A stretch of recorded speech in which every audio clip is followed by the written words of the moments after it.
Welcome back to Every Other Carl. I'm Carl, and today I'm installing a ventless gas heater for my garage.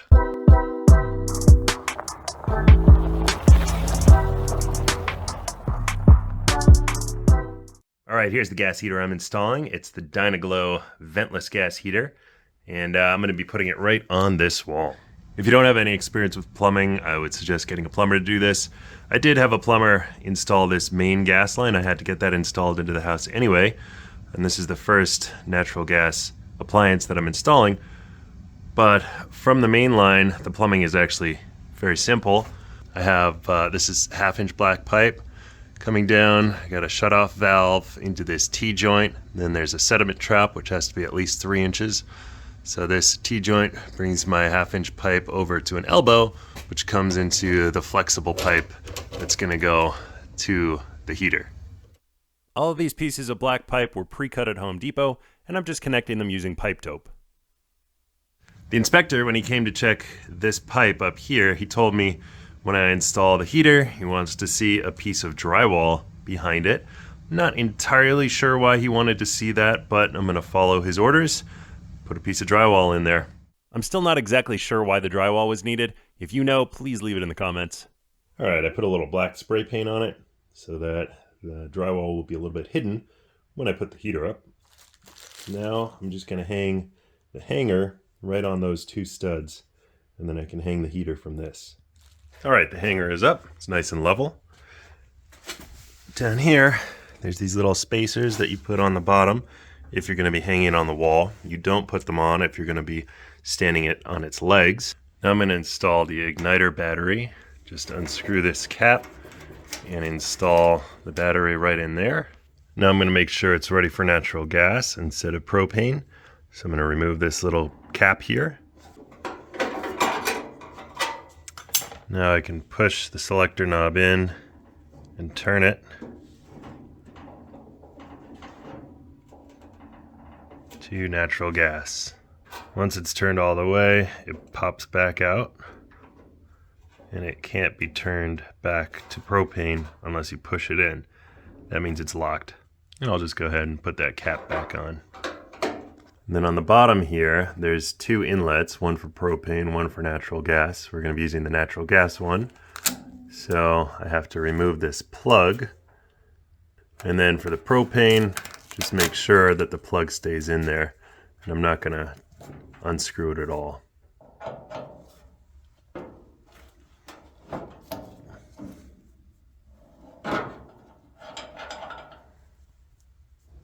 All right, now I'm going to go ahead and hang it up.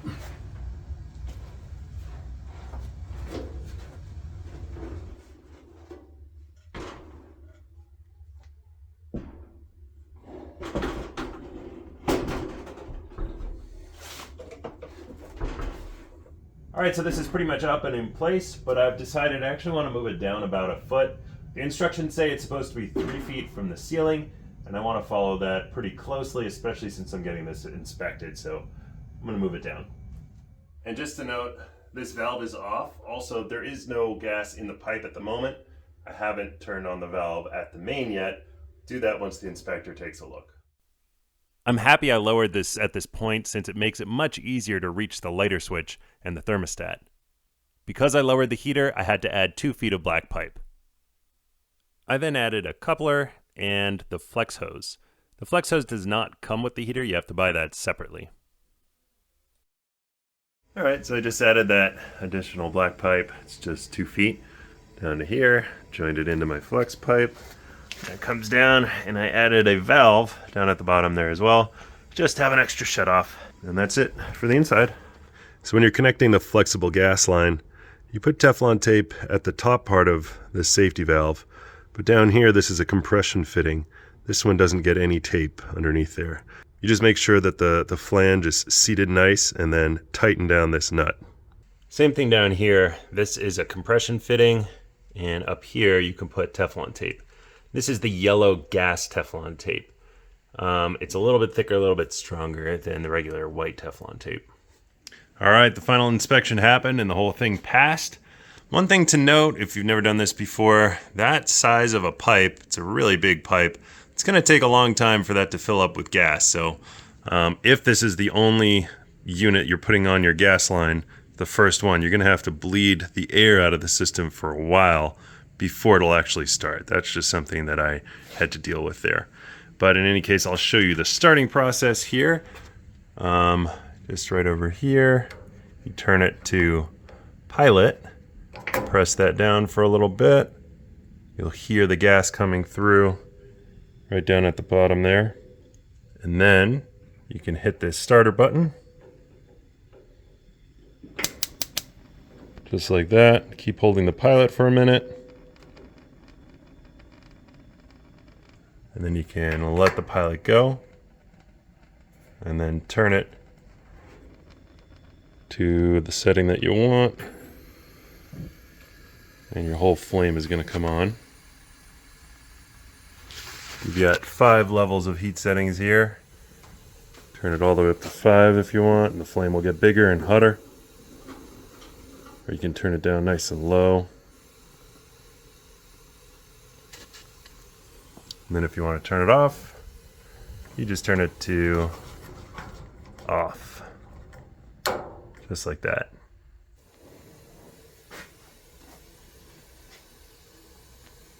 All right, I've had this thing up for several months now. I put it up, I think I finished the project in January. It is now June, so I'm coming back to this really late. But that gives me some good experience with this heater. Just to let you know, this is the size of garage I have. This is a 2-car garage with extra space over there for like tools and stuff. There is a room, I don't know if you can really tell, but there's a small room that is built in there, sectioned off. The entire square footage minus that extra room comes to 385 square feet.